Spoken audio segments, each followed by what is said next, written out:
Siap. Bismillahirrahmanirrahim. Assalamualaikum warahmatullahi wabarakatuh.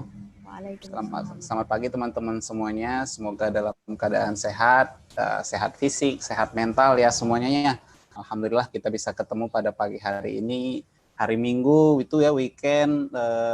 Terus ini ada sekumpulan anak muda, mahasiswa yang ikutan acara ini untuk belajar gitu. Jadi itu sesuatu yang sesuatu yang luar biasa sebenarnya.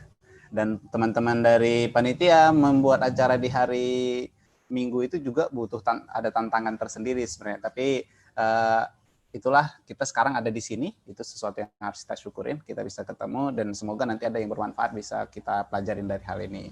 Juga salawat dan salam mari kita haturkan keharibaan junjungan alam Nabi Muhammad SAW. Allahumma sholli wa sallim wa barik alaih. Nah, kebetulan kita sekarang ada di bulan Maulid ya.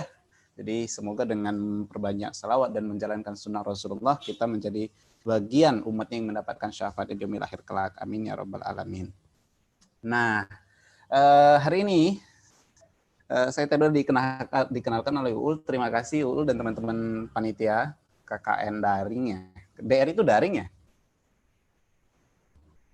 KKNDR gitu ya. Mungkin jadi KKN kelompok ini untuk bisa berbagi ke teman-teman sekalian tentang manajemen keuangan untuk generasi Y dan generasi Z.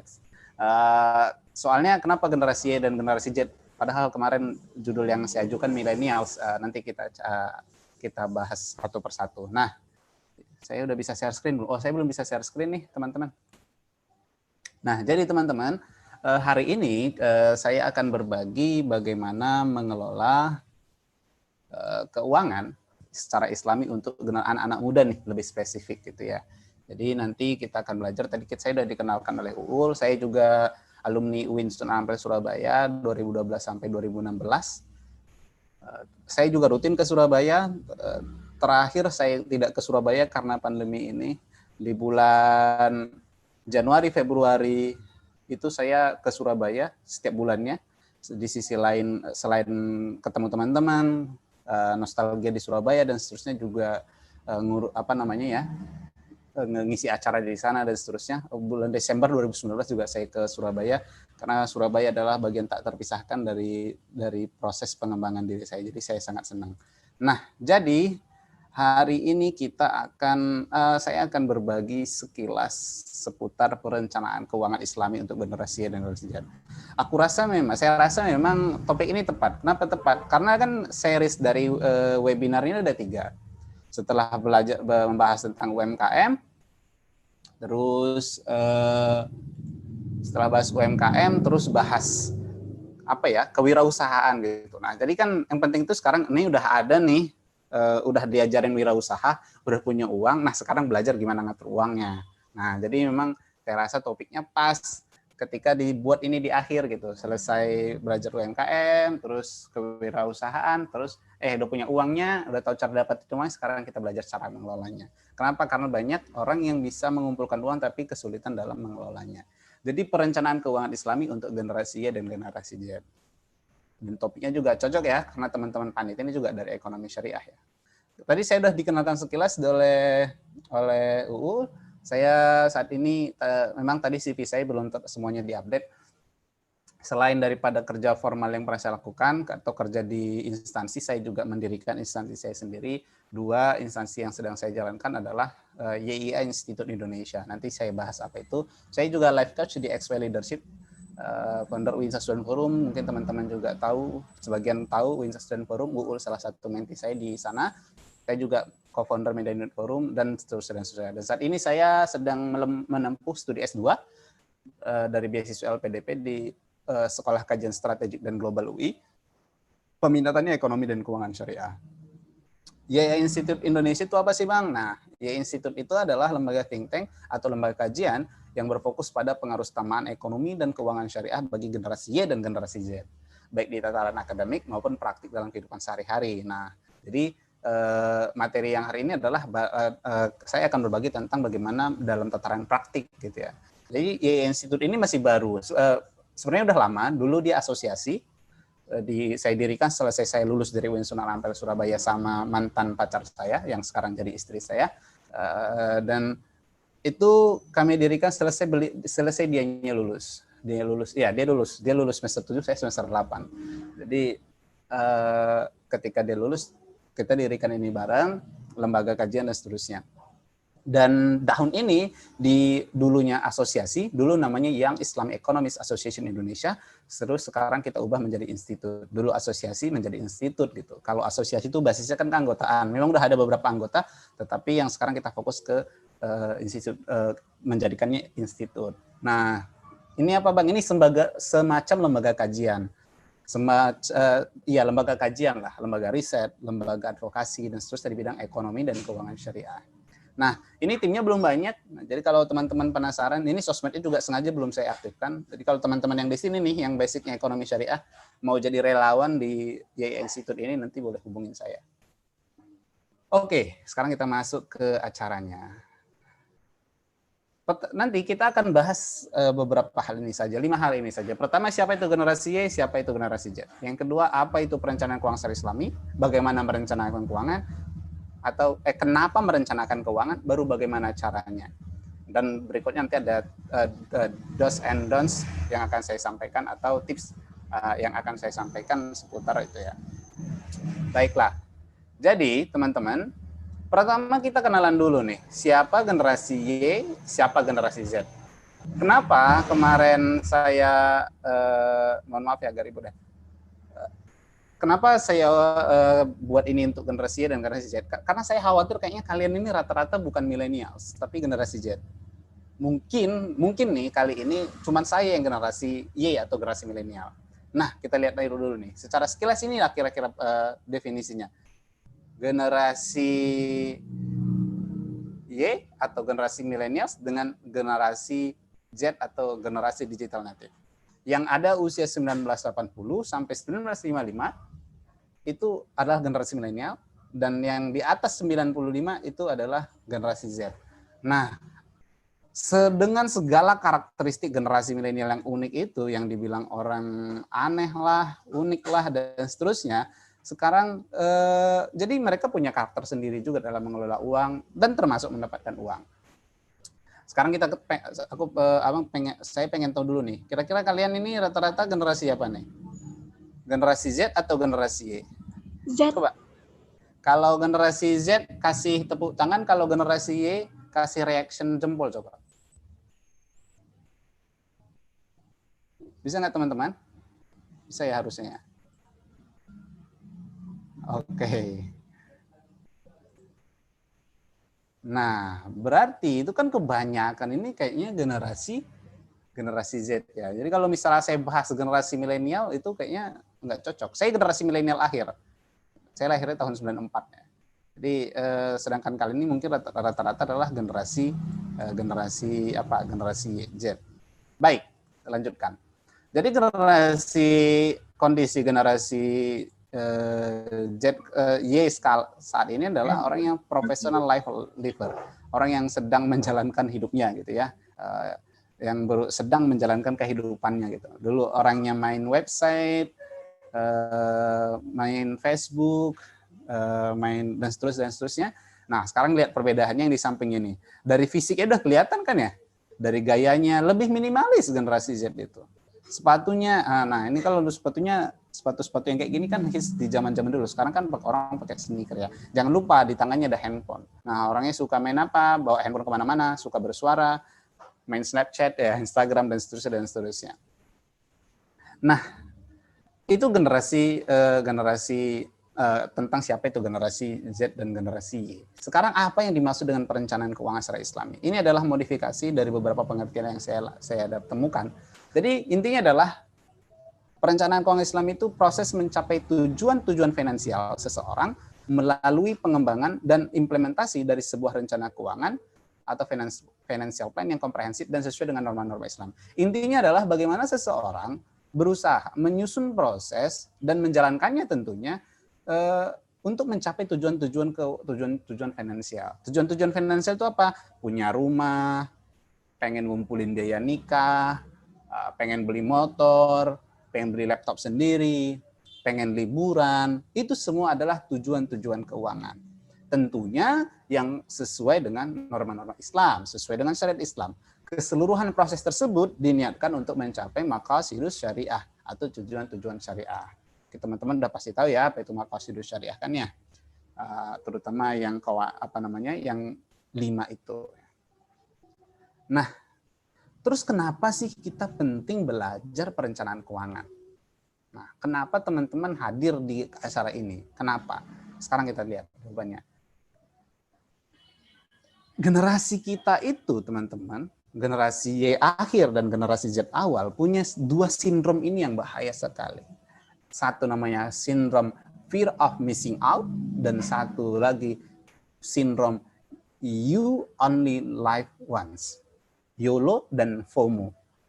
Jadi sindrom fear of missing out itu adalah sindrom yang orang takut ketinggalan informasi atau takut tertinggal kayak gitu. Jadi semuanya pengen hits gitu, pengen update kayak gitu. Nah, ini bahaya bagi kebiasaan yang seperti ini, akan bahaya kalau tidak dikontrol. Nah, kenapa 40% pengguna sosial media merasa ketakutan ketinggalan informasi? Itu riset yang dilakukan oleh survei JWT Intelligence tahun 2012. Nah, jadi generasi kita itu orangnya nggak mau ketinggalan gitu. Pokoknya harus up to date. Dari style, dari cara bicara, dari sosmed. Pokoknya itu mudah ikut-ikutan juga akhirnya gitu. Karena nggak mau ketinggalan nih. Mohon maaf ya, kalau misalnya generasi Z itu ya bisa jadi besok dia buat podcast. Karena orang-orang pada buat podcast. Orang buat channel YouTube, dia buat channel YouTube juga. Karena orang-orang pada buat channel YouTube gitu. Orang pakai sneaker, dia ikut-ikutan pakai sneaker. Oh, buat akun TikTok, ya ikut-ikutan buat TikTok dan seterusnya. Nggak salah sih kayak gitu. Tetapi takut ketinggalan ini bisa punya dampak secara keuangan dong. Kalau selalu mengikuti updatean style dan seterusnya, itu kan bahaya. Sindrom yang kedua adalah sindrom yang disebut dengan YOLO, you only live once gitu. Kamu hidup hanya sekali, jadi hidupnya untuk sekarang dan dinikmati. Makanya kan sekarang udah nikmati hari ini. Nah, yang ini bahaya kalau lupa merencanakan masa depannya, baik itu masa depan secara keseluruhan dan lebih spesifik masa depan seputar keuangan. Nah, sindrom ini yang melekat pada generasi Y dan Z terutama, makanya kita butuh perencanaan keuangan. Nah, teman-teman tahu nggak sih kalau di Indonesia itu hampir ada 20 berapa persen, saya lupa tadi lihat datanya, 28% masyarakat Indonesia memiliki pengeluaran lebih besar dari pemasukan. Dan yang kedua adalah hanya 8% dari masyarakat kita, hanya 8% dari penghasilannya yang bisa ditabung olehnya gitu. Jadi ini sindrom yang sangat berbahaya sebenarnya bagi generasi Y dan generasi Z. Tapi kalau kita pengen bahas spesifik tentang generasi Y, generasi Z, nanti kita bisa bisa ketemu di sesi-sesi lainnya. Tapi secara sekilas itu. Tengok nih, kalau generasi kita itu kan ya, orang yang baru masuk kerja gitu. Dia ada nabung buat dana darurat, nabung buat pernikahan, nabung buat investasi, nggak dilangkahin semua langsung nabungnya buat liburan. Nah, yang ini menjadi bahaya kalau misalnya menjadi kebiasaan. Oleh karenanya kita harus tahu kenapa kita merencanakan keuangan. Oke, karena secara Islami, karena perencanaan keuangan sesuai Islami, apakah ada tuntutan syariah atau apa? Tidak ada secara spesifik, tetapi ayat-ayat di Al-Quran, 3 diantaranya ini adalah itu jelas menyuruh kita memiliki perencanaan yang matang tentang masa depan kita. Dan tentunya include adalah perencanaan keuangan. Seperti Quran surah Al-Hasyr ayat 18, A'udzubillahi minasyaitonirrajim. Ya ayyuhalladzina amanu taqullaha wal tanzur nafsum ma qaddamat lighad wattaqullaha innallaha khabirum bima ta'malun. Itu. Jadi Allah tuh bilang, wahai orang-orang yang beriman, bertakwalah kepada Allah dan hendaklah kamu melihat apa yang kamu lakukan untuk hari esok gitu. Jadi kita itu disuruh mempersiapkan untuk hari esok. Jadi nggak bisa kita itu hanya hidup untuk hari ini. Hari esok, apakah hari esok dalam dunia maupun di akhirat tentunya. Oleh karenanya jangan sampai kita tidak merencanakan masa depan kita dengan baik. Atau di Quran surah An-Nisa ayat 9. Waliyahsalladzina law taraku min khalfihim dzurriyyatan di'afan falyattaqullah dan seterusnya. Dan hendaklah takut mereka meninggalkan generasi yang lemah gitu. Tadi kan saya lomba menulis makalah Al-Quran ya, saya bilang salah satu di beberapa tafsir saya temukan bahwa generasi yang lemah itu adalah lemah secara fisik, lemah secara mental, dan bisa juga lemah secara finansial. Jadi jangan sampai kita meninggalkan generasi yang lemah secara 3 hal tersebut. Atau udah ada Quran surah Yusuf ayat 47 sampai 49 yang menjelaskan tentang bagaimana krisis dan seterusnya dan seterusnya. Nah, jadi ini harus saya sampaikan kan karena teman-teman ini kan mahasiswa UIN. Nah, jadi harus tahu juga yang seperti ini kan. Baik. Kita lanjut. Sekarang kita langsung ke bagaimana cara merencanakan keuangan. Tentunya dong ya, jangan lagi ada pertanyaan sekarang dapat uangnya dari mana. Nah, itu udah selesaiin di topik sebelumnya. Jadi kita sekarang paradigmanya adalah teman-teman udah punya uangnya. Nah, kalau belum punya uangnya, berarti yang pertama dilakukan adalah bagaimana cara mendapatkan uangnya kayak gitu ya. Jadi ini spesifik. Tapi saya udah kemas materi ini cocok untuk mahasiswa. Jadi saya nggak buat yang berlebih-lebihan. Saya buat yang sesimpel yang bisa diimplementasikan ke teman-teman mahasiswa, baik itu yang sudah punya penghasilan di luar dari jajan dari orang tua maupun yang tidak. Nah, ada 4 sederhana proses perencanaan keuangan. Pertama, check up keuangan. Yang kedua, tentukan tujuan keuangan. Check up keuangan ya kayak check up kesehatan. Ya, kalau kita cek kesehatan itu kan biasa medical check up itu biasa kan gula darahnya kah, apanya kah, tensinya dan seterusnya. Nah, keuangan juga harus dicek up. Nah, nanti kita lihat cara ceknya. Terus tentukan tujuan keuangan kan. Tujuan keuangan tadi itu semua tujuan keuangan seperti tadi. Punya motor sendiri, beli rumah, pengen liburan, pengen tadi biaya nikah dan seterusnya, itu namanya tujuan-tujuan keuangan. Haji, umroh itu tujuan-tujuan keuangan. Terus yang ketiga, kita bagaimana kelola cash flow atau arus kas. Bagaimana ngatur uang masuk, uang keluar, biar nggak sampai bocor semua. Baru dikasih tanggal, ini kan akhir bulan nih, bentar lagi masuk kiriman, bocor langsung ludes. Nah, itu nanti kita lihat bagaimana cara kelolanya dari perspektif Islam. Baru atur strategi nih. Nah, jadi teman-teman, saya pada kesempatan kali ini berbagi secara umum merencanakan keuangan. Tidak spesifik bahas investasi. Tapi nanti kalau ada teman-teman pengen diskusi tentang investasi dan seterusnya, nggak apa-apa, saya akan singgung sedikit juga itu. Nah, jadi setelah kita cek keuangan, kita coba setelah cek apakah kita memiliki keadaan yang seperti ini. Apakah kita memiliki pendapatan tetap? Tentu teman-teman mahasiswa punya pendapatan tetap dari orang tua. Dan kalaupun itu ada pendapatan tetap dari tempat lainnya, itu lebih bagus lagi kan. Nanti juga saya jelasin. Terus apakah harus kasnya positif? Jangan sampai uang masuknya lebih sedikit daripada uang keluarnya. Uang keluarnya lebih banyak daripada uang masuknya. Jadi negatif gitu ya. Sekarang bisa kejadian nggak untuk mahasiswa? Bisa saya rasa. Kenapa? Karena sekarang ada pay later ya. Shopee Pay. Apa-apa bisa pay later. Gojek, GoFood, itu juga bisa. Bayar nanti kayak gitu ya. Nah ini yang bahaya nih. Apalagi kalau misalnya makanya kita harus pastikan arus kasnya itu positif atau tidak. Terus yang ketiga, cicilan atau hutang tidak lebih dari 25%. Saya rasa ya ini sengaja saya cantumkan biar aware saja. Walaupun tidak cocok untuk mahasiswa, tapi bisa juga ada mahasiswa punya cicilan atau punya hutang ya.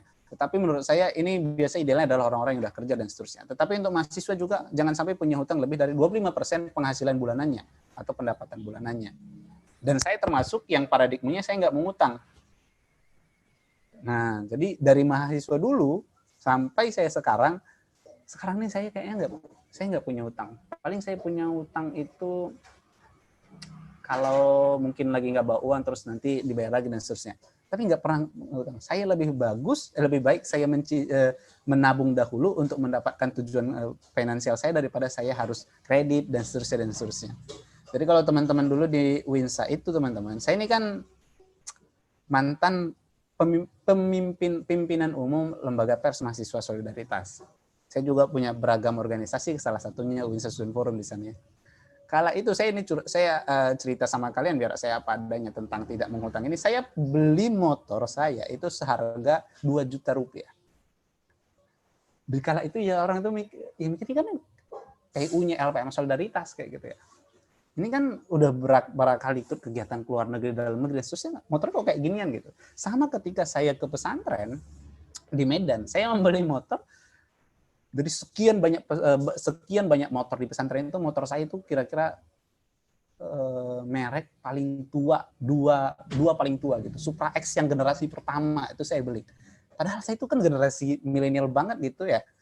Harusnya gitu. Tapi enggak, karena saya enggak pengen punya hutang gitu. Dan selalu memikirkan selagi itu bisa dipakai ya kenapa tidak. Nah, jadi teman-teman mahasiswa juga sebisa mungkin jangan berhutang. Kalaupun punya hutang, punya cicilan, itu cicilan yang produktif. Modal usaha kah, dan seterusnya. Terus mampu menabung atau tidak? Nah, semakin kalau jawabannya ya keempatnya berarti keuangannya sehat untuk mahasiswa nih. Tapi kalau untuk pekerja pertama itu punya karakter yang lebih lagi. Kalau ada satu yang tidak atau dua yang tidak berarti kurang sehat. Intinya kayak gitu.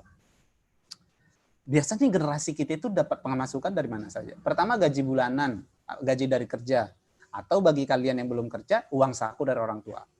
Ya kan? Itu generasi kita itu biasa dapat penghasilan dari situ. Yang kedua side hustle. Atau pekerjaan-pekerjaan yang dilakukan karena passionnya, karena suka, karena hobi gitu ya. Kan pasti ada nih, saya rasa pasti ada yang pernah menjadi freelancer, part-timer, jadi agen, jadi dropshipper, jadi reseller, ya kan? Buka bisnis online atau offline itu adalah pekerjaan samping selain dari apa yang didapatin dari kerjanya, atau terus tapi juga apa yang dilakukannya apa namanya ya, dari yang disenanginya. Maka ini juga nanti akan ada pertanyaan tentang kerja sesuai passion atau bagaimana. Nah, ini juga buktinya bahwa adalah orang kerja itu ya untuk cari uang. Tentu kita niatnya di atasnya banyak ya, di atas itu dari mencari ridho dan susah itu udah kodrat kita sebagai hamba Allah. Tetapi adalah untuk dapatin uang. Profesi. Nah, kalau passion itu bisa nggak mendapatkan uang? Bisa, tetapi nggak semua passion dibayar kayak gitu ya. Oleh karenanya orang yang punya passion misalnya di bidang entrepreneurship, kalaupun dia punya kerjaan formal yang masuk setiap hari dan punya gaji bulanan, kalau dia memang passionate about something, dia akan melakukan itu sebagai side hustle-nya. Nah, jadi kita nih juga saya juga sambil ngingetin bahwa kita itu harus punya side hustle. Nah, kayak kayak saya sendiri nih, selain saya kuliah, memang sekarang kuliah yang dibiayai full oleh LPDP, saya juga punya side hustle lainnya. Ya kayak ngisi acara kah, yang diundang ngisi pelatihan kah, atau juga tapi kalau saya dari sharing-sharing saya belum jadikan itu sebagai penghasilan. Cuman kalau ada saja yang memberi baru, kalau tidak, tapi saya juga saya jualan buku, saya jualan kaos dan seterusnya. Itu cari side hustle lainnya.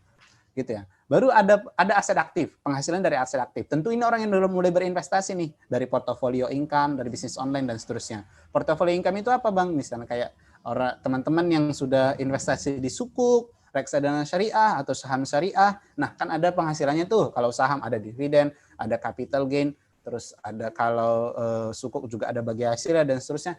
Itu adalah aset aktif atau biasa disebut dengan passive income. Nah, itu ya sumber pemasukan generasi Y dan generasi Z.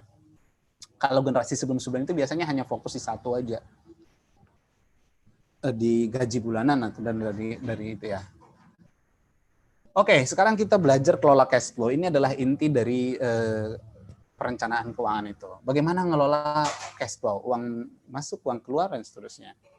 Ini saya ambil dari buku dan Instagramnya Zap Finance, buku yang dibuat oleh CEO-nya Zap Finance, yaitu Mbak Prita Gozi. Jadi kalau misalnya teman-teman punya penghasilan bulanan, itu coba langsung bagi 3. 50, 30, 20. Living, saving, playing. Apa bedanya? Nah, living itu apa? Biaya hidup, transport, cicilan, dan seterusnya. Itu adalah biaya hidup. Zakat dan sedekah itu masuk di bagian living. Kalau nggak salah kan di ekonomi itu zakat itu masuk konsumsi ya. Karena nah, jadi itu masuk bagian dari situ kayak gitu. Nanti saya kasih gambar yang lebih jelas lagi tentang di mana posisi zakat misalnya. Nah, yang kedua adalah saving. Mempersiapkan dana darurat, investasi, premi asuransi, nabung tujuan tertentu dan seterusnya. Baru hiburan atau playing. Nah, jangan sampai semuanya digunakan untuk dibagi dua nih, living sama playing saja gitu. Semuanya untuk biaya hidup sehari-hari sama untuk hiburan, jajan. Kalau cowok itu beli voucher game, cewek itu biasanya belanja online dan seterusnya. Nongkrong di kafe-kafe ini ya, kafe-kafe hits dan seterusnya. Nah, itu adalah playing. Jangan sampai itu menjadi mendominasi dari cash flow bulanan kita. Setidaknya bagi 3 ini saja udah bagus banget.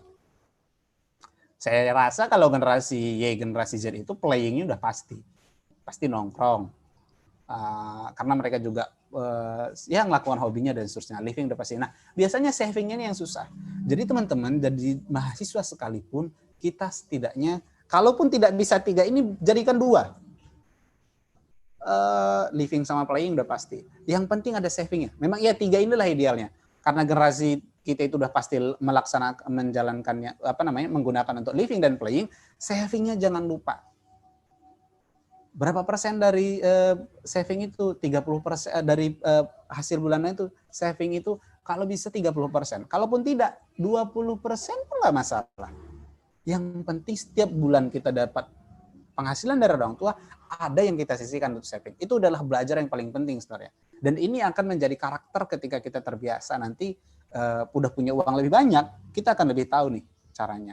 Nah, ini juga, ini lebih kalau ini sesuai syariah, ini yang kalau tadi metode simple, kalau di buku Make It Happen-nya Prita Gozi, kalau ini namanya metode Zapfins. Nah, itu 5% itu hak untuk orang lain, zakat, sedekah, asuransi. Nah, terus 45-7% present consumption atau untuk untuk konsumsi saat ini. Terus ada future spending untuk masa depan, itulah termasuk asuransi dan seterusnya, atau terus ada investasi. Nah, tapi secara sederhana adalah bagi 3 saja. Living, playing, saving.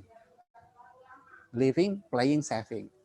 Terserah mau itu saya nggak tabungan itu idealnya menurut saya minimal sekali 10% dari apa yang kita dapatin setiap bulan. Tapi kalau bisa itu 20%. Kalau kita bisa sisihkan 30%, itu kita bisa diversifikasi. Bisa kita investasikan sebagian, bisa dipakai sebagai dana darurat dan seterusnya, gitu ya. Jadi dibagi 3, living, playing, saving. Nah, oke. Terus ada juga yang konsep lain arah Salman Al-Farisi. Jadi ketika dapat penghasilan itu dibagi 3 langsung, sedekah, keperluan keluarga, investasi. Tentu kita nggak sewarok dan sezuhud Salman Al-Farisi ya, itu langsung dibagi 3 kayak gitu. Tetap. Jadi jauh sekali dibanding dengan yang ini tadi, misalnya yang 5% untuk zakat dan sedekah itu langsung bagi 3. Jadi ceritanya teman-teman, Salman Al-Farisi ini hidup hanya dengan 3 dirham.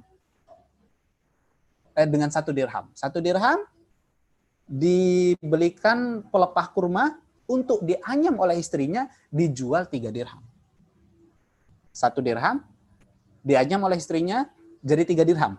Oke? Ada 3 dijual ke pasar, beli dapat 3 dirham, 1 dirhamnya langsung sedekahkan, 1 dirhamnya untuk keperluan keluarganya, 1 dirhamnya lagi untuk investasi, untuk apa lagi? Modal kerja lagi. Beli lagi modal pelepah kurma, dianyamkan oleh istri lagi, dapat 3 dirham lagi, gitu dan seterusnya. Suatu saat Salman Al-Farisi yang zuhud ini dikasih amanah untuk menjadi gubernur. Tentu dia punya hak, atau kalau sekarang punya gaji lah, punya tunjangan. Yang berubah dari Salman Al-Farisi apa? Apakah konsumsinya atau keperluan keluarganya atau yang mananya? Tidak. Tetap keperluan keluarga yang cukup dengan 1 dirham, terus istrinya juga tetap berinvestasi atau bekerja, sisanya disedekahkan. Nah, jadi ini teori ini membantah perilaku Salman Al-Farisi, membantah teori bahwa ketika penghasilan seseorang itu meningkat atau pendapatan meningkat, maka konsumsi akan meningkat. Tidak kan? Ternyata yang meningkat adalah sedekahnya. Nah, jadi saya itu kan ngajar ekonomi di pesantren dulu ya. Saya itu kan nggak ada di buku itu, tapi saya selalu jelaskan ini gitu, bahwa ada teori-teori konvensional itu langsung terbantah ketika itu ada cerita sama Al-Farisi. Salah satunya di teori tadi ya, nggak selamanya tuh meningkat pendapatan terus meningkat juga konsumsinya, tidak. Oke. Atau ini ada model terakhir namanya C4M. Pemasukan. Nah, keluarkan dulu zakat, infak, sedekahnya itu untuk Allah Subhanahu wa taala, terus bayar hutang, baru tabungan dan investasi, baru untuk kebutuhan hidup. Nah, jadi itu jelas ya, zakat, infak, sedekah itu ke atas gitu. Hutang itu ke samping sama tabungan dan investasi itu ke samping, sedangkan kebutuhan hidup itu ke bawah. Karena itu langsung habis, langsung hilang. Gitu ya. Nah, jadi kita itu ini ada 2 perspektif misalnya. Ada yang bayar hutang dulu baru jis, atau misalnya dan seterusnya. Yang penting dua-duanya ini harus dipenuhi kayak gitu ya. Oke, itu secara sederhana. ngelola cash flow itu kayak gitu. Paling sederhana tadi adalah bagi 3 ini, living, playing, saving. Atau selalu ingat cerita satu-satunya Salman Al-Farisi ini. Atau yang ini tadi ya, punyanya Ahmad Ghazali. Apa bedanya tabungan dan investasi, teman-teman? Simpanan, tabungan, dan investasi. Ini jangan sampai salah nih.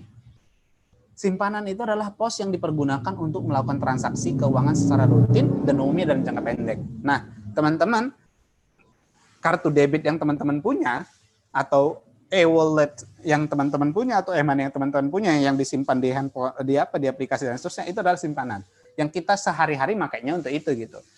Atau kartu debit yang kita pakai itu adalah simpanan yang kita pakai untuk transaksi rutin dan seterusnya. Sedangkan tabungan adalah penghasilan hari ini yang disisihkan untuk melakukan pembelian yang cukup besar dalam beberapa bulan ke depan.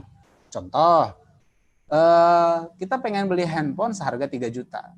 1 bulan kita bisa menabung 100.000, 300.000.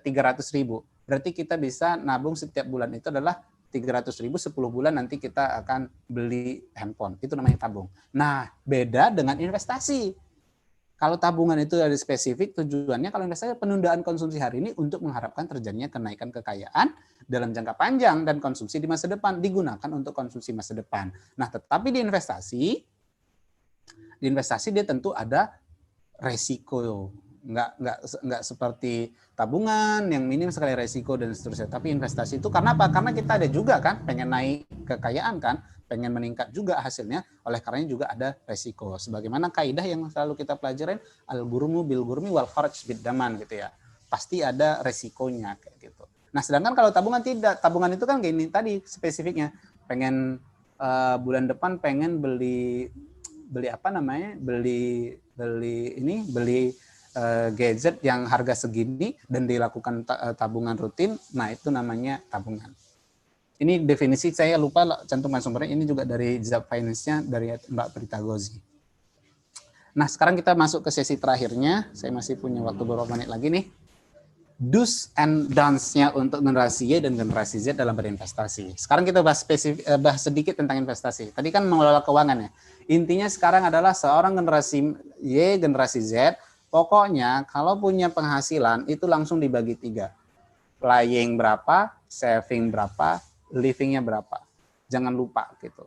Saya memang punya kebiasaan dulu sejak mahasiswa selalu punya komitmen untuk saving dan investasi. Investasi itu kala itu karena saya belum ngerti instrumen investasi keuangan, yang saya lakukan adalah investasi pengetahuan. Maka dari dulu tuh saya udah suka ikutan acara ke sana sini, beli buku dan seterusnya. Itu adalah bagian dari investasi kala itu yang saya lakukan. Tapi setelah saya dapat penghasilan rutin dari beberapa kegiatan di Medan, itu baru saya mulai berinvestasi di keuangan. Pokoknya ketika kita punya uang, jangan lupa alokasikan untuk saving. Itu yang paling penting. Sekarang apa do's and don'ts-nya? Pertama, tentukan tujuan keuangan. Kita itu harus punya tujuan keuangan. Teman-teman generasi Y, generasi Z, itu harus punya tujuan keuangan. Apa aja, nggak masalah. Yang penting yang baik. Mau liburan ke luar negeri kah? Misalnya liburan ke Malaysia dan Singapura itu kan cukup berapa ya? Saya hitung itu pernah cukup 3 juta itu cukup. Saya beberapa kali itu ke sana ya 3 juta cukup lah Singapura dan Malaysia ya. Nah, itu bisa misalnya pengen apa namanya liburan misalnya, terus pengen beli gadget baru misalnya, atau nanti pengen umroh misalnya, pengen haji dan seterusnya, itu adalah tentukan tujuan keuangan dari sekarang. Atau misalnya kan banyak nih sekarang pengen mandiri kan, pengen punya rumah, pengen punya kendaraan sendiri. Nah, itu semua tujuan keuangan. Tentukan tujuan keuangannya. Nah, ini yang penting juga nih, bedakan yang wajib, butuh, dan ingin. Ya, ada yang wajib, ada yang butuh, ada yang ingin. Tentu kalian udah ngerti dong ya, yang mana yang wajib, yang mana butuh, yang mana yang ingin. Mungkin nongkrong di kafe, nongkrong itu butuh. Tetapi nongkrong di kafe mewah itu keinginan. Ya kan, beda ya. Nongkrong saja itu butuh. Ya namanya kita ya butuh diskusi ya, butuh mengeluarkan unek-unek di kepala kita dengan teman-teman, ya itu butuh. Tapi kalau nongkrong di tempat mewah dan itu sesekali mungkin butuh, tetapi kalau rutin itu udah menjadi keinginan. Makanya kita harus ngerti. Pahami profil resiko diri sendiri. Teman-teman kalau mau berinvestasi harus kenal profil resikonya. Profil resiko itu maksudnya gimana, Bang? Apakah kita itu orang yang memang pengambil resiko atau suka ambil resiko besar, atau kita orang yang resikonya menengah gitu? Tidak terlalu tidak terlalu tidak terlalu anarkis dalam tanda kutip, atau tidak terlalu ekstrim, atau yang biasa dan bukan pengambil resiko. Jadi kalau orang yang yang dia nggak terlalu tidak ambil resiko dalam keuangan, ya jangan nabung di saham misalnya. Yang high risk, tetapi coba nabung yang investasi kecil kayak surat berharga syariah negara dan seterusnya. Nah, kita itu harus ngerti profil resiko kita masing-masing. Dan kabar baiknya itu bisa teman-teman pelajari sendiri di internet, atau ada asesmen yang bisa dilakukan misal di aplikasi-aplikasi atau di website seperti Halovina, seperti Digital Finance. Itu bisa kita isi semacam formulir, terus nanti kelihatan profil resiko kita itu bagaimana. Nah, ini yang paling penting juga. Belajar dulu baru investasi. Oke, belajar dulu baru investasi. Jangan asal-asalan. Jadi pelajari dulu. Nah, Bang, dari sekian beragam investasi syariah, apa yang saya belum pernah coba? Saya belum pernah investasi. Saya belum berinvestasi di saham. Karena saya sedang belajar. Saya juga ikut TOT pasar modal syariah dari OJK sampai sekarang. At the same time saya juga baca buku misalnya kayak ini pasar modal syariah dan seterusnya. Itu adalah upaya belajar dulu baru investasi. Tetapi kayak misalnya di surat berharga syariah negara, SBSN, reksadana syariah, tabungan emas, deposito syariah, dan seterusnya, itu semua ada. Tetapi untuk yang saya tidak ketahui ilmunya, saya tidak. Saya belajar dulu baru investasi. Jangan, suka atau tertarik saja tidak cukup, teman-teman. Termasuk buka usaha ya, bisnis itu suka gitu, nggak cukup, harus punya ilmu. Ilmu dulu baru amal. Udah punya ilmunya baru diamalkan. Nah, kenapa? Jangan sampai kita jadi generasi yang latah dalam tanda kutip, yang ikut-ikutan. Teman-temannya screenshot grafik-grafik saham kayaknya menarik tuh gitu, langsung install aplikasinya dan seterusnya. Itu generasi, lagi-lagi ini kan generasi kita tadi yang fear of missing out ya, takut ketinggalan ya. Keren kayaknya kakak-kakak yang screenshot grafik saham gitu ya. Coba deh gitu ya. Nggak apa-apa untuk belajar, tetapi belajar dulu. Nah, kalaupun memang proses belajar nggak apa-apa. Kayak kan di Winsa ada galeri investasi syariah ya. Nah, itu kan ada. Jadi bisa untuk belajar, tapi jangan langsung langsung latah beli saham asal-asal dan seterusnya. Ya, beberapa waktu lalu tentu ada kasus viral ya. Kalau anak-anak Twitter tentu tahu, anak Instagram juga harusnya tahu itu kasus viral yang perencanaan perusahaan yang katanya perencana keuangan independen yang jual saham gorengan dan seterusnya. Nah, itu yang bahaya kalau misalnya kita tidak berilmu dulu baru beramal. Jadi jangan sampai ikut-ikutan, jangan latah. Teman-temannya ikutan. Saya sampai sekarang ditanya, kenapa nggak investasi saham? Karena saya belum terlalu mengerti menganalisisnya. Dan saya bukan profil orang yang ambil resiko keuangannya, resikonya ambil resiko tinggi. Saya lebih moderat profil resikonya kayak gitu. Jadi jangan ikut-ikutan. Punya minimal 2 akun rekening bank dari sekarang. Kalau saya sekarang kayaknya ada beberapa. Kenapa? Dipisahkan antara rekening saving sama rekening living dan playing-nya. Jadi kalau misalnya dapat dari orang tua itu 1 bulan misalnya 1 juta, nah langsung sisihkan 200.000 atau 300.000 ke rekening lainnya untuk rekening saving. Kalau disatukan itu ya nanti bakal kepake juga. Apalagi dia punya kartu debit. Makanya saya lebih seneng kalau misalnya untuk rekening tabungan itu saya nggak punya kartu debitnya. Kalau di UIN dulu, saya menabung di mana? Di Bank Mini Syariah. Setiap bulan ketika beasiswa cair, saya tabung di Bank Mini Syariah. BMS ya. Yang dekat audit. Nah, jadi sekarang juga saya masih gitu. Kalau untuk tabungan atau saving saya, bukan untuk tabungan, untuk simpanan itu disimpan di BMT. Lebih aman gitu. Jadi dia nggak terganggu oleh kebiasaan kita, penggunaan kita sehari-hari. Dan yang berikutnya, jika menggunakan fintech atau teknologi finansial, pastikan aplikasi tersebut terdaftar dan diawasi oleh OJK. Itu untuk do and dance-nya. Nah, ini ragam investasi syariah yang cocok untuk generasi kita, generasi Y dan generasi Z. Pertama itu ada reksadana syariah, ada deposito syariah, tabungan emas, tentunya yang syariah di lembaga keuangan syariah, ada saham syariah, ada sukuk negara. Dan hampir semuanya ini transaksinya bisa dilakukan melalui fintech. Beli reksadana itu bisa dari harga 50.000, bahkan ada yang dari 10.000. Deposito ya dari 1 juta sampai berapa juta gitu ya. Kalau saham mungkin kayaknya berapa ya? 100.000 kayaknya udah bisa. Kalau sukuk itu minimal 1 juta. Nah, tentu teman-teman, nah ini semuanya adalah ragam investasi syariah. Jadi teman-teman jangan lagi kita mencoba investasi di luar yang syariah. Kenapa? Karena yang di syariahnya sudah lengkap gitu. Reksadana, deposito, tabungan saham dan seterusnya. Nah, untuk detail ini saya nggak akan sampaikan sekarang. Ini cuma sebagai pemanasan aja untuk teman-teman. Kalau nanti teman-teman pengen tanya aplikasi yang biasa saya gunakan untuk beli reksadana, beli emas atau beli sukuk, boleh juga ditanyain. Nah, sekarang saya share ini rekomendasi akun personal ataupun instansi untuk belajar investasi syariah. Teman-teman bisa follow dan ikuti Pak Budi Hikmat di Facebook. Beliau ini sudah saya undang ke UIN Sunan Ampel Surabaya kali itu tahun 2016 kerjasama YIA Indonesia dengan KSEI Sedik Supel. Terus untuk yang udah datang, kita buat acara Islamic Investing Forum kali itu di Fakultas Syariah. Terus ada Prita Goji, Mbak Prita Goji ini recommended banget untuk kalian ikutin. Beliau sangat insightful sekali. Dan ada juga nih Mang Amsi. Kalau Mang Amsi ini spesifik saham syariah. Nah, bisa kepoin Instagramnya. Kalau instansi apa? Zap Finance. Zap Finance itu CEO-nya Mbak Prita Gozi nih tadi. Terus ada syariah saham itu yang punya Mang Amsi. Ada IDX Islamic yang punya Bursa Efek Indonesia. Terus ada aplikasi semacam Halovina. Itu juga sangat bagus untuk belajar perencanaan keuangan. Dan juga ada pasar modal syariah, pasar modal syariah yang dimiliki oleh OJK.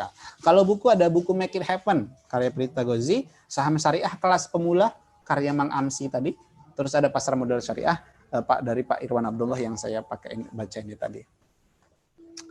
Teman-teman semuanya, there is no more profitable investment than investing in yourself.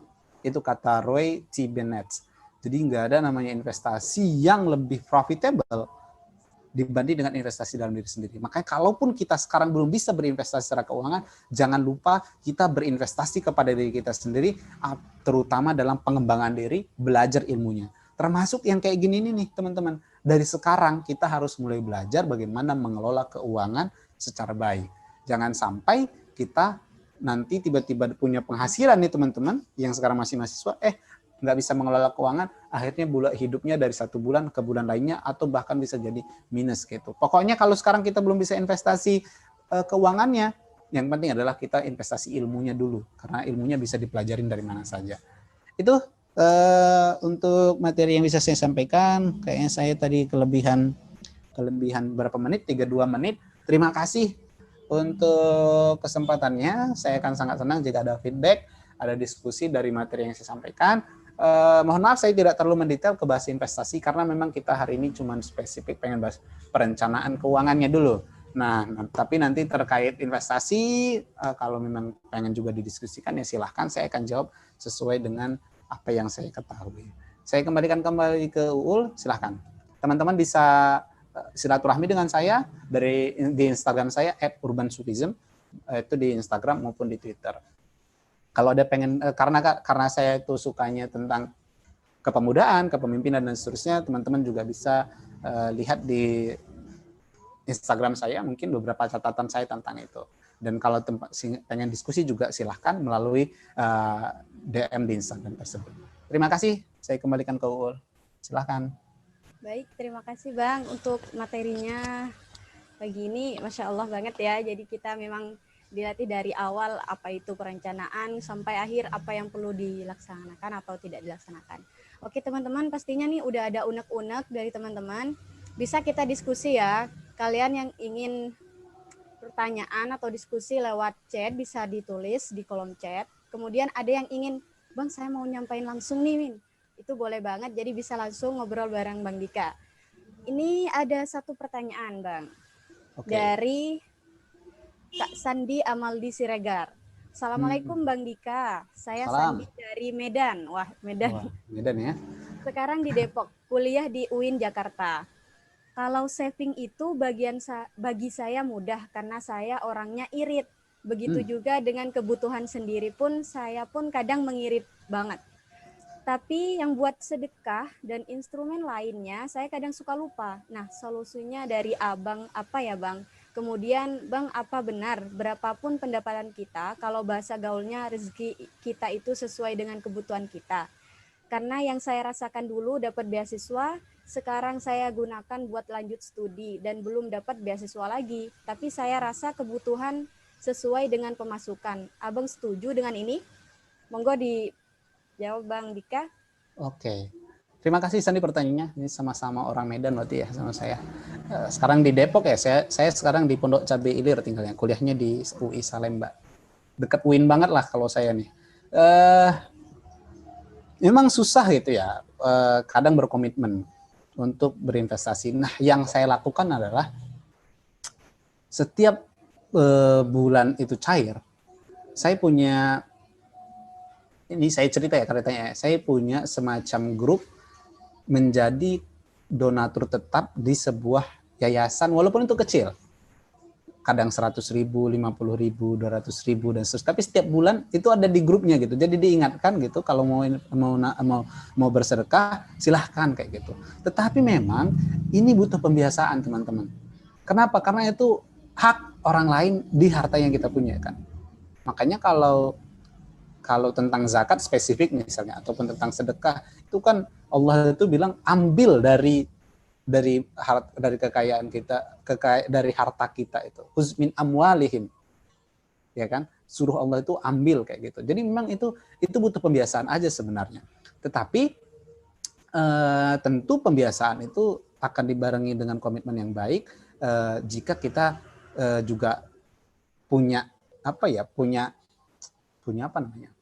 punya giroh atau punya motivasi tersendiri kenapa untuk mau berzakat, berinfak atau bersedekah. Cara strategi lainnya sebenarnya sekarang udah banyak banget. Sekarang itu lembaga-lembaga yayasan-yayasan misalnya itu udah bisa yang dia otomatis mengambil dari bulanan yang kita punya. Itu ya, bahkan sekarang kalau teman-teman bisa kan di Gramedia itu ada lembaga internasional itu bisa mendata kita dan mendapatkan kita bisa berinvestasi berdonasi auto debit gitu ya. Auto debit. Otomatis setiap bulan diambil dari yang kita punya. Nah, tapi mungkin itu susah, belum terbiasa, belum cocok untuk mahasiswa, tapi yang menurut saya bisa dilakukan adalah ini hanya butuh pembiasaan. Nah, tapi tadi kan juga menyinggung tentang ke yang lainnya ya. Berarti tadi kan kalau ke living sama savingnya aman gitu kan. Tapi memang yang karena memang komitmen kita bersedekah itulah yang menjadi justru penting. Makanya ingat ceritanya Salman Al Farisi tadi. Jadi yang bisa dilakukan adalah pertama, ini dia aspek yang bisa mendorong aspek spiritual. Pertama kita ngerti bahwasannya adalah berinfak itu adalah sunnah. Dan kalau berzakat itu wajib. Ya. Dan dan itu hanya bisa didapatkan dari motif spiritual. Mungkin bisa motif-motif lainnya yang membangkitkannya, yaitu ketika kita tahu keadaannya. Nah, misalnya kayak saya nih tertarik jadi salah satu donatur tetap walaupun tidak rutin di salah satu yayasan itu karena saya lihat programnya bagus kayak gitu. Kan, atau misalnya karena saya lihat keadaan anak-anak di sana dan seterusnya. Nah, itu butuh pembiasaan saja. Dan beberapa pembiasaan memang harus dipaksakan. Pokoknya berkomitmen gitu. Berkomitmen untuk pasang komitmen untuk itu. Tetapi juga kayak gini, kadang beribadah itu, termasuk ini bersedekah, itu bisa kita istiqomah ketika kita sudah mendapatkan manfaatnya. Jadi sama nih, jadi orang itu kan sama kayak apa ya, ketika melihat dampak dari yang kita lakukan itu sangat berat. Suatu saat saya teman-teman, saya pernah, karena saya sudah rutin sejak 2019 awal untuk menjadi donatur di yayasan tersebut, suatu saat saya ikut seksi LPDP dan saya minta doa ke anak-anak di rumah belajar itu. Mereka berkumpul dan mereka direkam oleh pembinanya yang teman saya itu, dibilang mereka ngerekam video mendoakan saya untuk saya lulus diterima LPDP. Itu udah sesuatu banget bagi saya dan membuat saya makin bersemangat gitu. Jadi feedback yang kita dapatkan itu adalah feedback kepuasan, kita melihat senyum anak-anak tersebut. Atau misalnya kayak kita di jalan, misalnya ada orang yang butuh terus kita bantu, ngelihat ekspresi mereka sebahagia itu udah cukup bagi saya. Dan kadang kita butuh ngelihat hal-hal seperti itu agar kita bisa menjaga komitmen kayak gitu. Walaupun lagi-lagi ini datangnya dari dalam. Ingat ya, bersedekah itu sunnah. Itu banyak banget Bapak, menolak bala lah apa dan seterusnya. Dan itu saya sangat anjurkan kita mulai biasakan seberapapun dari sekarang. Yang penting ketika punya pendapatan jangan lupa untuk itu. Terus tadi pertanyaan yang kedua, apakah selalu penghasilan kita itu pendapatnya sesuai dengan kebutuhan kita? Ini paradigmanya sebenarnya bisa kalau memenuhi kebutuhan. Kalau Mahatma Gandhi kan bilang semua yang ada di dunia ini pasti cukup memenuhi kebutuhan manusia, tapi tidak akan pernah cukup memenuhi keinginan manusia. Makanya sebenarnya untuk hidup secara sederhana saya yakin bisa saja gitu dengan penghasilan yang kita punya. Kalaupun memang masih ada orang yang tidak punya penghasilan, tetapi menurut saya itu ada benarnya yang dibilang bahwasanya itu bisa jadi sesuai dengan apa yang kita butuhkan. Tetapi lagi-lagi nih, yang kita sekarang susah itu kadang adalah kita tidak bisa membedakan kebutuhan dan keinginan kan. Dan benar kayak apa tadi ya, kayak ya ceritanya tadi, sekarang nggak beasiswa padahal tetap bisa kok kayak gitu. Nah, inilah skill mengelola tadi. Yang penting kita tahu bisa mengalokasikan keuangan kita, but at the same time juga jangan sampai kita nggak tahu diri dalam mengelola keuangan. Oleh karena tadi kan yang dipenuhi dulu adalah livingnya dulu, baru savingnya, baru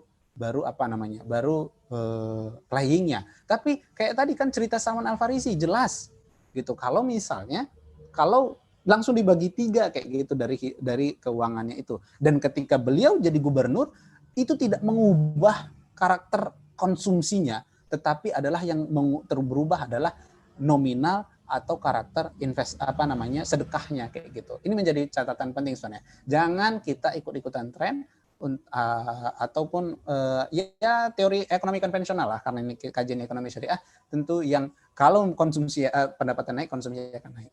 Saya rasa itu ada benarnya, tapi lagi-lagi itu kita butuh skill untuk mengelola keuangan. Berarti teman yang bertanya ini tadi yang dari Medan itu udah ngerti nih bagaimana mengelola cash flow, sehingga cash flow-nya nggak negatif gitu dengan berapapun pendapatan yang didapatkan. Terima kasih, itu mungkin semoga menjawab. Baik, siap Bang.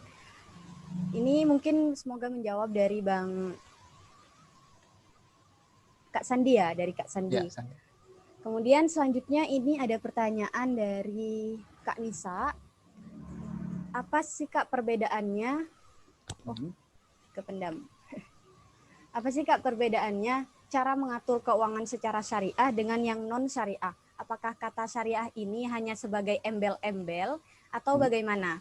Karena menurut saya ketika kita mengatur sesuai dengan apa yang ada dan tidak lebih tinggi pasak daripada tiang, itu sudah baik. Mungkin Kakak bisa menjawab. Oke, terima kasih pertanyaannya. Tidak ada namanya embel-embel syariah. Bank syariah, koperasi syariah, reksadana syariah, deposito syariah. Nggak ada embel-embel. Nggak ada sekedar embel-embel. Semua itu punya basis dalil secara akademik maupun secara akademik dan seterusnya. Enggak semudah itu meletakkan embel-embel di bank syariah, di investasi syariah, di perbankan syariah, di pasar modal syariah. Kalau teman-teman yang belajar ekonomi syariah, tentu banyak hal yang harus dilalui untuk bisa mendapatkan dalam tanda kutip label syariah tersebut. Secara sederhana tadi saya sudah jelaskan. Kalau bedanya merencanakan keuangan syariah dan tidak syariah itu adalah kita merencanakan keuangan sesuai dengan maqasidus syariah. Sesuai dengan itu gitu. Untuk memelihara agama, memelihara jiwa, memelihara akal, memelihara keturunan, memelihara harta dan seterusnya. Itu tujuannya adalah maqasidus syariah.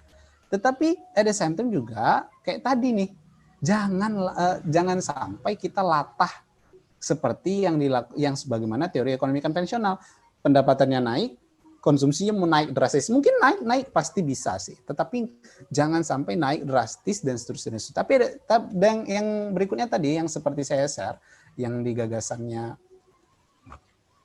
Pak Ghazali tadi, ini cash flow-nya ini kayak gini. Pemasukan ada zakat, infak, sedekahnya di sana. Terus ada hutang. Nah, tabungan investasi ini tentu yang sesuai dengan maqasidus syariah, dengan tujuan-tujuan syariah, dengan instrumen-instrumen syariah. Tadi ya, orang itu tentunya kan tujuannya sesuai dengan syariah, goals-nya memang syariah, sesuai dengan syariah, tetapi ada sometimes juga adalah instrumen yang digunakan sesuai dengan syariah. Apa definisi syariah? Investasi syariah? Di antaranya ini, tentu masih banyak yang lainnya, tapi di antaranya ini. Jadi tidak ada namanya embel-embel syariah. Bagaimanapun dari paradigma, dari world view-nya sendiri itu udah beda dengan orang-orang lain. Jadi berinvestasi tidak hanya memaksimalkan atau menumpuk kekayaan, tetapi jangan lupa ada yang namanya jis, ada yang namanya sedekah di Salman Al-Farisi, ada namanya zakat dan sedekah di sini. Nah itu teman-teman, itu yang membedakannya. Jadi tidak ada embel-embel syariah, sekedar embel-embel gitu. Kalau tidak besar lebih pasar dari pasar, iya cukup mungkin, tapi untuk kehidupan kita sendiri. Tetapi kita hidup di dunia bukan untuk diri kita sendiri saja. Kita dianjurkan untuk berzakat, kita diwajibkan untuk berzakat, dan kita dianjurkan untuk bersedekah, berwakaf, dan seterusnya. Jadi tidak ada sekedar embel-embel syariah. Ya mungkin di agama lain juga ada untuk berdonasi dan seterusnya. Tetapi adalah secara paradigma itu udah berbeda gitu tentang melihat harta gitu. Itu. Terima kasih untuk pertanyaannya. Silahkan. Oke, siap. Semoga menjawab ya Mbak Disa. Nanti apabila ada tanggapan bisa disampaikan setelahnya. Kemudian ada pertanyaan dari Kak Agus Saputra dari Medan, dari UIN Sumatera Utara. Wah, jauh sekali ya. Ini beliau mau bertanya rekomendasi bank untuk menabung atau investasi serta instrumen keuangan lain. Pasti Abang banyak sudah pengalaman ya. Minta rekomendasi nih, Mbak.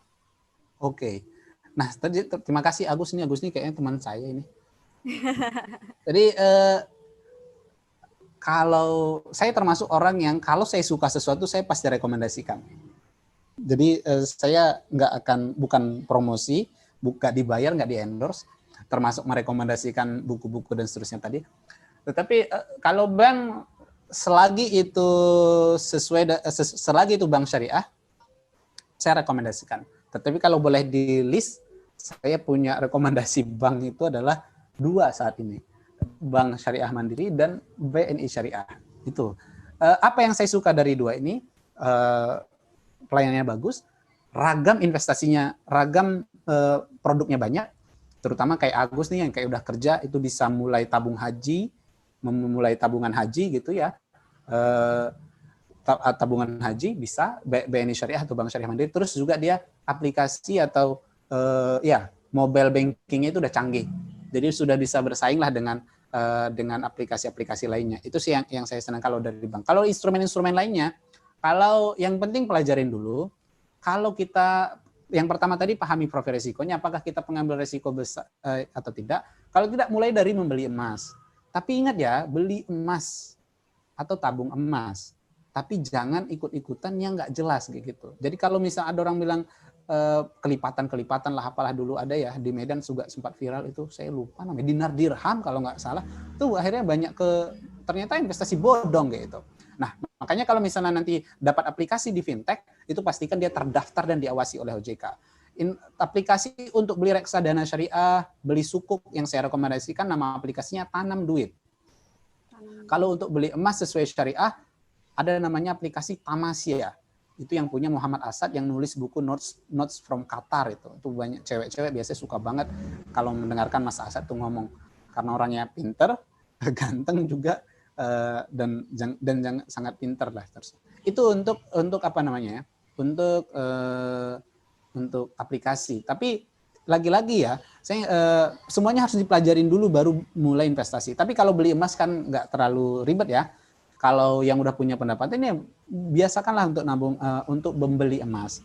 Apakah itu niatnya untuk investasi ataupun niatnya untuk menjaga nilai, itu tergantung, terserah definisinya apa. Tetapi intinya kalau nabung, membeli emas itu sangat sangat sangat baik untuk menjaga nilai. Tapi kalau udah mulai belajar nanti, udah mulai bisa beli surat berharga syariah negara atau sukuk. Kalau bahasa konvensional obligasi. Udah belajar lagi mulai bisa beli reksadana syariah, gitu, investasi di reksadana syariah. Tapi satu persatu, pertama Agus tadi harus tahu tujuan keuangannya, dan yang kedua adalah kalau mau berinvestasi, investasi yang diketahui, makanya dipelajari dulu. Nah, saran saya juga nih orang-orang yang punya penghasilan, sudah punya penghasilan, seperti Agus nih, mulai deposito di bank ataupun di BMT saja nggak apa-apa. Sampai sekarang saya deposito di BMT, saya nggak pernah deposito di bank, dan ternyata bagi hasilnya lumayan dibanding dengan di bank. Nah, nggak ribet juga, ada time juga kita mensupport perkembangan BMT gitu. Jadi itu ya Gus ya. Yang penting adalah tahu dulu profil risikonya, baru pelajarin. Tapi yang saya saranin kalau bank ya tadi ada Bank Syariah Mandiri, ada Bank BNI Syariah. Kalau misal aplikasi untuk belajar perencanaan keuangan, aplikasi Halovina. Nah, kalau untuk beli Halovina juga bisa beli semacam reksadana, tapi saya belum pernah beli di sana, tapi saya belinya di Tanam Duit. Kalau untuk tabung emas secara online itu saya di Tamasya, nama aplikasinya udah, dan itu semua aplikasi yang udah terdaftar dan diawasi oleh OJK. Itu Agus, makasih udah nanya dan udah hadir, silahkan.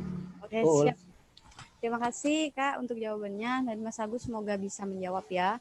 Kemudian selanjutnya ini dari Kak Ceni Amalia dari Universitas Islam Indonesia. Ada 2 pertanyaan nih Kak. Pertanyaan yang pertama, bagaimana cara kita membagi antara kebutuhan dan sedekah jika kita sendiri belum memiliki pemasukan alias masih diberi ortu dan pemberian tersebut sudah dirasa cukup buat pribadinya. Kalau misal sedekah bukan hanya pakai uang, misalnya pakai tenaga atau mungkin bisa dengan sekedar senyum, tidak apa-apa kan Bang? Itu pertanyaan pertama.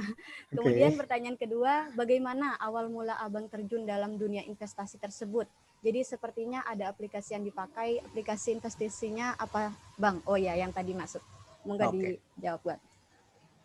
Makasih. Kalau memang kita belum bisa bersedekah secara finansial, nggak apa-apa bersedekah secara dengan senyum, itu juga nggak masalah. Dengan tenaga juga nggak masalah. Yang penting kita bersedekah. Gitu. Tetapi bersedekah secara finansial itu menjadi salah satu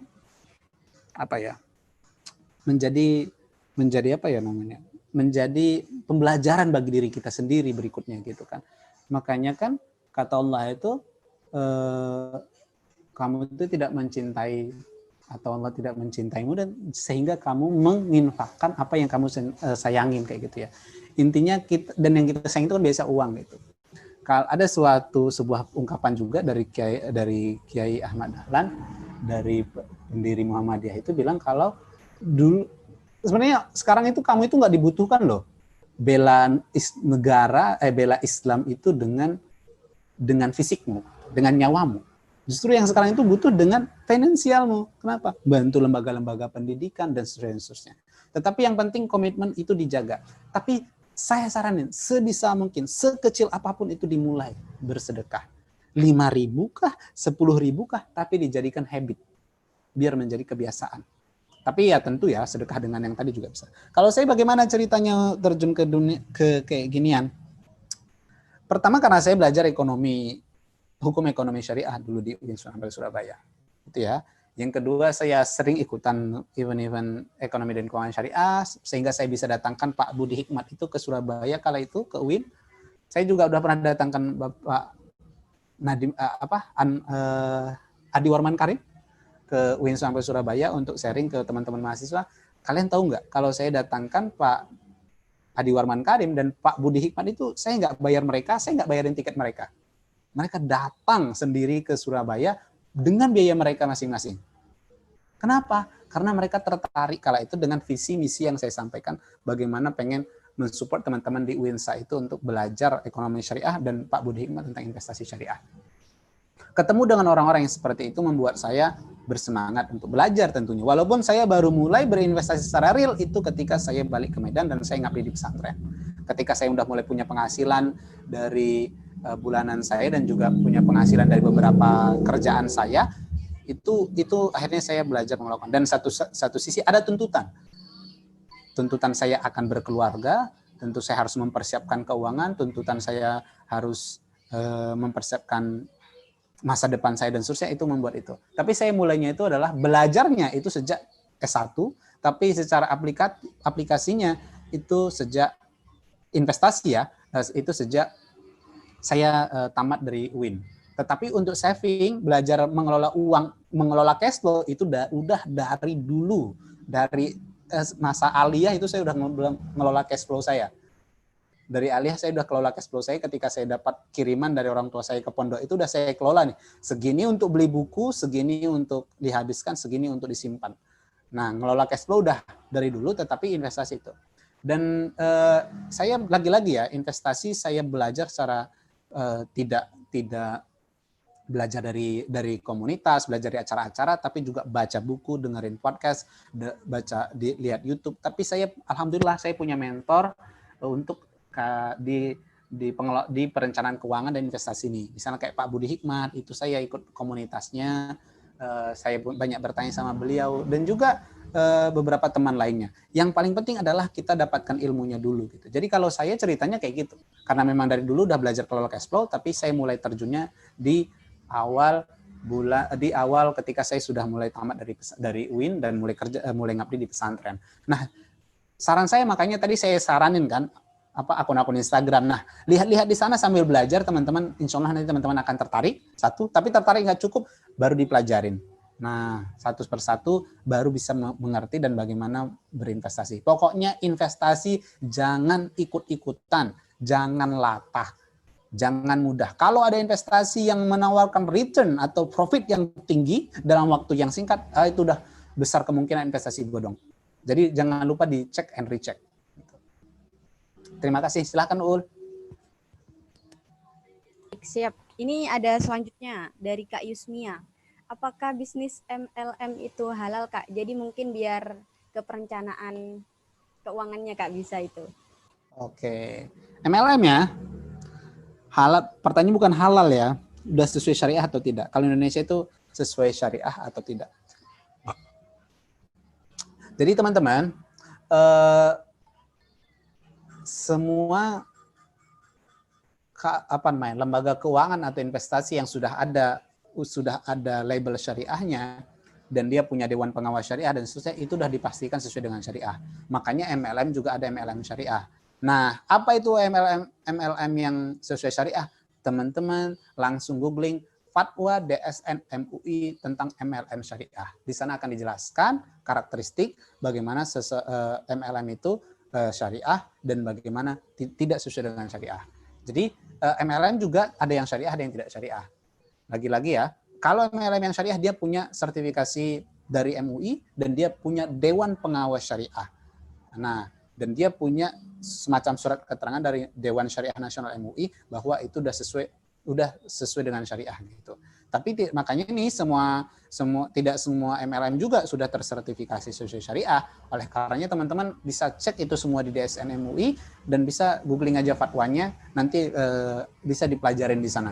Mohon maaf saya nggak bisa jelasin detailnya, tetapi MLM itu juga sama kayak perbankan. Misalnya ada perbankan konvensional, ada yang sudah sesuai dengan syariah. Begitu juga dengan MLM. Silahkan, Wul. Baik, siap. Mungkin ini tinggal satu pertanyaan lagi buat teman-teman. Slot satu pertanyaan yang mau bicara secara langsung, boleh? Mungkin ada yang ingin secara langsung bertanya, bisa diangkat tangan. Satu pertanyaan lagi. Apakah ada? Cek. Oke. Cukup ya berarti ya? Sudah tidak ada yang bertanya lagi. Oh, ini ada dari Kak Vida. Dari UIN Sunan Ampel, Surabaya. Oh. Tadi apakah sudah, ini tadi tanyanya dilengkapin gini Kak. Apakah bisnis MLM itu halal meskipun perusahaan yang digunakan sudah syariah? Itu. Oke. Jadi pada intinya lagi-lagi teman-teman, sekarang itu kita di Indonesia, kita bersyukur kita punya lembaga fatwa yang dinamis dan progresif menurut saya, itu Dewan Syariah Nasional Majelis Ulama Indonesia. Jadi semuanya yang punya label-label syariah itu tidak hanya bisa mencantumkannya saja, dia mengikuti beragam tahapan untuk bisa dikeluarkan sertifikat sesuai dengan syariah atau tidak. Jadi makanya tidak ada lagi sekedar embel-embel. Mungkin ada orang yang menipu dengan itu, tetapi kita semuanya bisa recheck dengan itu. Makanya tadi ya, MLM sudah ada MLM syariah, ada yang biasa atau yang konvensional yang tidak syariah, gitu sih. Baiklah. Siap, semoga menjawab semua pertanyaan dari teman-teman. Saya itukan dulu, simpulkan dulu dari yang disampaikan Bang Dika tadi. Kemudian ini dari perencanaan, betapa pentingnya perencanaan keuangan kita, apalagi untuk yang penganut agama Islam, bahwa perencanaan keuangan syariah itu penting, mulai dari bagaimana kita harus mengatur cash flow-nya kita, tidak hanya tentang konsumtif, hal yang konsumtif atau kita playing, jadi dibagi 3 tadi untuk yang simpelnya, yaitu living, kemudian ada saving, ada playing. Nah, di saving ini juga untuk masa depan kita. Selain itu, di syariahnya adalah bagaimana kita bisa berbagi atau melaksanakan tugas kita yang secara vertikal, yaitu ke Allah dengan berupa zakat, kemudian sedekah ataupun infak, seperti itu. Kemudian ada quote tadi, tidak ada investasi yang lebih profitable atau yang lebih menguntungkan, lebih penting selain investasi ke diri sendiri. Jadi perlunya investasi ke diri sendiri mulai dari pengembangan diri, belajar sana-sini tentang bagaimana harus berinvestasi, karena dikatakan bahwa sebelum kita melakukan amal, kita harus punya ilmu. Jadi ilmu sebelum amal, seperti itu. Jadi teman-teman, jangan sampai kita disibukkan dengan sesuatu yang tidak produktif untuk diri kita. Jangan sampai kita hanya ikut-ikutan dengan mode yang sekarang, ada ini ikut, ada ini ikut, tapi kita harus juga belajar. Mungkin itu saja. Atau ada ini Kak, dari Bang Dika ada pesan terakhir buat teman-teman sebelum ditutup. Makasih Ul. Jadi teman-teman sekalian, terima kasih sudah ikut berpartisipasi di acara pagi hari ini. Semoga bermanfaat. Nah, saya ingin nyampaikan ke teman-teman bahwa pandemi COVID-19 ini mengajarkan kita beberapa hal.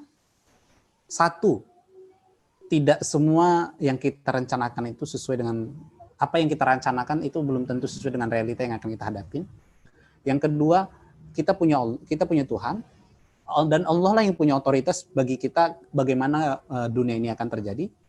Jadi udah seambisi apapun dulu, pengen wisudanya nanti kayak gini, pengen dapat ini, dapat itu, dan seterusnya, ternyata pandemi terjadi seperti ini, oke.